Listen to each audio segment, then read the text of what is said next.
So I started singing, and I thought I was gonna be like Aaliyah, Shanti. Like, I was listening to Usher, Michael Jackson, Genuine, of course, Aaliyah, Shanti, Erica Badu, Jill Scott, and so that really shaped a lot of my music. Welcome along to another episode of the Need2Know Music Show with me, Reuben, Rabstein, and joining me for this Switchbox TV interview is an incredibly talented. Oh, we've got someone coming in the background. I was mid-intro. Zoe. A talented rapper, Tia Corine, and we've got a guest as well. She popped in for a few. How sweet. Zoe. It's my twin. So she confirms all the music. Yeah? Yeah. Well, you're in sunny North Carolina. I'm very jealous of you. How have you been coping with everything that's been going on? How have you been keeping busy? Really just staying in the studio. I'm hanging out with my friends when I can. Traveling. I still travel to LA and Atlanta quite a bit. Linking just with different producers. And then just trying to come up with different ideas as far as how to brand myself, like my merch. Just not just doing regular t-shirts and hoodies all the time. So I'm actually coming out with my own coloring book. And I have tote bags coming as well, and AirPod cases coming soon. Wow. And oh, there she is. She's back. Hi, Zoe. Hi. Hi. How are you? How are you? Good. So, Tia, have there been any sort of new ideas that have come to you through this pandemic for your music? Any new ideas? Not really. It's so hard because it limits my creativity, because when I rap, I talk about things that I actually do. And so Corona, we can't do much. So It kind of left me stuck. I'm like, dang, well, what do I talk about? It's really hard for me to talk about my emotions, if that makes sense. I'm not really like a emotional type of person with my music. So I don't know. It left me stuck. It kind of made me think like, okay, well, how far can you dig into your imagination? So now I'm learning how to use more of my imagination. Sure. Mm-hmm. So that's pretty much what it kind of helped me do, was to just not only rely on what I do. You have to think about, other things sometimes, and just imagine what it would be like. Does that make you tap in maybe to things that you've experienced in the past to then write about those? Yeah, and just elaborate, just to think like, what if I was in Jamaica right now? Like, what would I do? Like, what things would I possibly see and things like that? So, yeah. Well, sometimes, I mean, I suppose I'm paraphrasing very loosely from Mr. Bob Dylan himself, but he said that sometimes imagination is better than your actual experience. So does that come out in your writing? Yeah, it does. So it's like, okay, well, I don't always have to be there to talk about something. And you grew up in Winston-Salem, from a multicultural home. What were your earliest music influences and sounds that you heard growing up? My mom took me to orchestras and operas, and I picked up the piano. No, I picked up the flute first. Excuse me. I picked up the flute, and I got really, really interested in that. Like I was like, wait, I actually love this. So that kind of started there. And then around 3rd, 4th grade, I started singing. So I started singing, and I thought I was gonna be like Aaliyah, Shanti. Like, I was listening to Usher, Michael Jackson, Genuine, of course, Aaliyah, Shanti,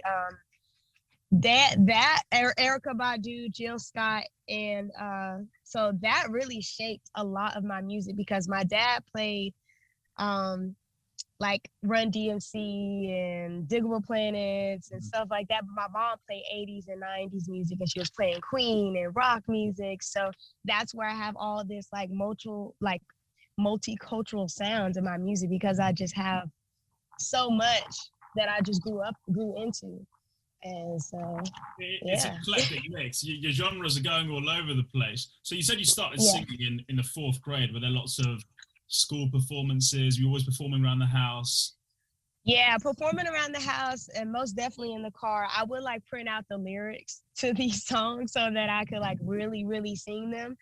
And then I did 2 talent shows. So one of them I had to like battle these girls. I had a group of girls that were like always bullying me. It's like I was so small at that time. And I just was quiet, you know. I didn't really get confrontational until later on in my life. But yeah, so I picked this song, I auditioned for it, I got in, and everything was good. And then these girls decided to pick the same exact song I was singing, right? Wow. So my dance teacher is like, yeah, well, you know, y'all both can't sing the same songs. And I'm just like, wait a minute, I auditioned for this. Like, they shouldn't be allowed to sing this at all. So I'm like, why do they keep doing this to me? So she's like, well, the only way we can figure it out is if you guys battle it out. So I'm like, okay. She's like, yeah, like right now, in the class, like in front of everybody. And at that, I was so shy. That was my first time trying to be like, well, if you're gonna be a singer, you gotta go start doing a talent show. You know, you gotta do something. And I'm like, she wants me to just bust out and sing in front of my classmates, my teachers. I was like, oh my gosh. I was like, I didn't get to practice yet. Like, so I mean, I feel like that was a good shaping moment for me. I just did it. I got up, I did it, and everybody was blown away. And they were like, oh my gosh, we didn't know you could sing. Like, what? And I won. So it was cool. It was cool. That was crazy. You stood up to this group of girls as well that were bullying you. And yeah, you've literally walked the walk. That's a great way of preparing you for this industry, surely. Yeah. So that shaped a big moment in my life right there. And your first kind of big single that you released, so Lotto, it can in ways be seen as your as how your career kind of took off. Did you always think that would be the song that would make it happen? No, it's crazy because, you know, I didn't really like that song at first. Wow. I mean, I was just making it. I was having fun. I made it in my living room on my couch, like just having fun. And then that's why I put a snippet on my Instagram, and everybody was like, yo, what is that? They're like, what is that? You need to drop that. And then everybody just kept asking about it for a month. So I was like, well, I put up 3 other snippets of songs. I was like, hey, which one should I release first? And everybody was like, that one, Lotto, that one. And at that time, I had about like 4,000 followers. And I dropped it, and it blew overnight. Okay, I'll close it. And so and so it blew up overnight, and it just, I honestly didn't think it was gonna blow up like that. I wasn't expecting it. The song became way bigger than me. It was crazy. Like, it was crazy. We're getting insight into your career, and we're also having a house tour. Yeah. You're taking us with you. This is like a day in the life of Tia. Right, you know. This is where we are. She's cleaning her car off. Oh, it's a nice car, Zoe. Yeah, it's a nice car. What do you say? Where can I get one of those? Grandpa. That's where you get one of these. A pink Mercedes from Grandpa. Okay, I'll make sure that happens. Your project that you've been working on, 34 Corine. It's a lot of the lyrics that you write are very clever. Do you have a specific writing process, or does it kind of go all over the place? I mean, I know you hear stories sometimes, people say, oh, I wrote that thought of it in the shower, I just wrote that. Like, do you have a specific process? Yeah, I really don't. I'm all over the place with the way I write. You know, sometimes like throughout the day I might be driving and I think of a bar and I'm like, oh, that's hard, that's cool. So sometimes in my notes I have just random bars that I use sometimes to start me off on a song. So that it's one of those, and then sometimes I'll just get on the mic and I'll just close my eyes and I'll find like the melody or tone I want to go with, and then I'll plug in the words after that. And sometimes I do like that, and sometimes I'll sit and write.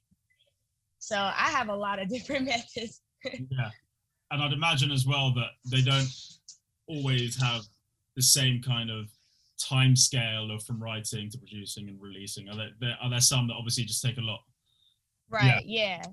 And with your song 34 Faucet as well, the video, it looked like such fun to shoot. Yeah, it was so funny. I wanted it to be like, so are you familiar with Tyler the Creator? Yeah. Yeah, so I wanted it to be something like that, along the lines of like Lord Squad, like Adult Swim, kind of just corny, funny, And I don't have big budgets, I direct all my videos, and I do a lot of them here in Winston. So I work with a lot of just local videographers and stuff, and I wanted that one to just be just ridiculous, like, what is that? Like, just ridiculous. And it's your own creative piece. I actually wonder how much of your career, because it looks like you're just having so much fun, how much of it is just, oh, I actually need to get down and consciously work, and how much is it, I'm actually just working because this is what I love to do? Yeah. Actually, none of it. I make it a goal to make sure that I never just be like, okay, I gotta do this, because once you do that, it's not fun anymore. Sure. This is my job. At the same time, I really love music. I'm passionate about this. I'm only here to challenge myself and to serve my supporters. They tell me their ideas or whatever, but I really feel like I'm only here to serve myself. I do this because I want to, and I make what I want to make because it's fun for me. So I never, if I ever get that way, I don't record. Because that's not what it's about. It's not about, oh, I need to make a hit. No, it's like, I just want to make a song. So I never force myself to write. I've gone like weeks without writing or recording, because I just didn't feel like it. Yeah, you weren't feeling it at the time. Well, do you miss the live performing right now? I do. It was so crazy because I used to get so scared of performing. Like, it's so crazy because I'm shy at the same time. And I used to be like, oh my God, I probably look, I really can't dance like that. I'm not really a good dancer. I wish I could dance. So I'm always like, oh my God, I don't know what to do with my hands. Like, what do I do? Like, I'm just used to being in the studio and doing this in the car, but now I have to stand up and now I have to dance. Like, what is this? Sorry, I saw a spider. It scared me. Whoa. Yeah, I saw a spider. Oh, gotta get away from there. Kick it off. Yeah. But it was crazy because I got to a certain part where I was actually rocking the stage. Like, I kind of found my rhythm and I kind of figured out like what works for me. And then Corona hit, and now I can't perform. And so now I'm nervous because when it opens up, I'm like, oh my gosh, I have to do this all over again. So I'm like, I'm happy, but I'm nervous at the same time. Are you doing any like streaming gigs, like online gigs, performances, that kind of thing? I did one time, and honestly, I wasn't a fan of it. I felt it was awkward. I moved too much all over the place, so that was times I was out of the camera and didn't realize it because I was just having fun. Yeah, I don't really like it that much because it's so much funner in person. Like, you got your fans like, oh my God, I love you. And you can just see the excitement. So I feed off that energy that they're giving me. It's like, oh my gosh, okay, they really love this. Okay. So yeah, I really just rather do live. So future plans for you are live gigs, keep writing, keep performing. Is that the kind of thing? Yeah, just keep living life and just having fun. Just keep living. Don't think about it. Just do it. Well, is there anything that you're currently working on that you can reveal? I mean, we don't want you to reveal some secrets, but if there's anything that you can tell us. So, I mean, the deluxe of 34 Corine is done. So that should be dropping like next month. We're clearing some paperwork on a few songs. So that gets a little crazy sometimes. Me and Kenny Beats actually have a tape coming out together. He was just in London, actually, which is crazy. But yeah, I don't know if you're familiar with Kenny Beats. He's a really big producer. Like, I love him so much. He's a great guy. So we have a little EP coming out. And then I'm also in album mode. So the album is coming. And I have 3 videos too. Yeah, so I'm stacked up, ready to go. So you're busy. You got some stuff to release. I like it. Now, Tia, I'm going to put you on the spot a little bit here. So, oh no. I'm going to ask you for your dream gig, right? Now, you're opening, and now you need someone to go next, and then need a headliner.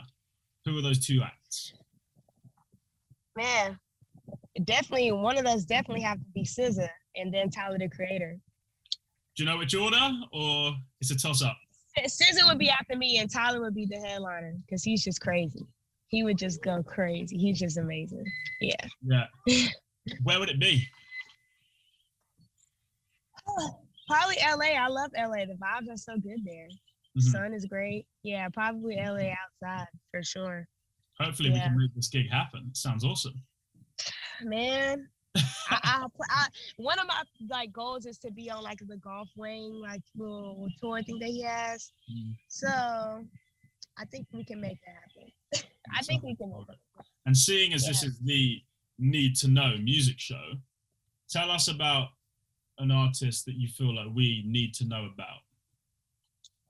I feel like you guys need to know. Well, I wish he was. I'm not gonna say that one because he's passed away. But what's a good artist that's well rounded? I feel like you guys need to know.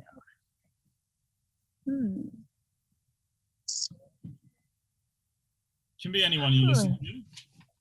Well, I listened to this guy recently named 454. He has this cool song that I really, really like. I listen to it every day. I think it is called, sorry, I have to look. You guys have to listen to the song. It's just so cool. It's called Late Night. The artist is, the number is 454. The song's called Late Night. I was on Vans. Vans, they have a Spotify track playlist.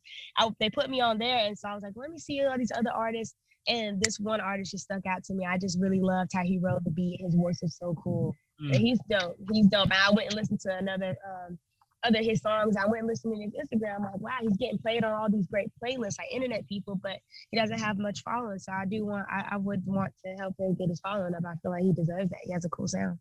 Definitely. And we love that about you. And what about your fans and everyone else? How are we going to keep up to date with with everything you're doing? Well, so I usually post everything on Instagram, Twitter. I make sure I update. There's a new app out here called Beeper, Beepr, and that literally takes every artist and whatever they're doing, and it's before it comes out, they're like, hey, this is coming out at midnight. So I'm teamed up with them, so they're gonna make sure that everybody knows what's going on with Miss Tia Corine. But you'll see everything on Twitter and Instagram for sure. Yeah. And for our lovely listeners as well, we are gonna put all your socials in the description. It is gonna be there. Don't you worry. We're not gonna miss a thing with you, and we're very, very excited to see what happens in the future. I'm sure we're gonna be seeing a lot more of you. And Tia, thank you so much for coming on and speaking to us. Thank you so much for having me. This is great. Take care. Thank you. Bye.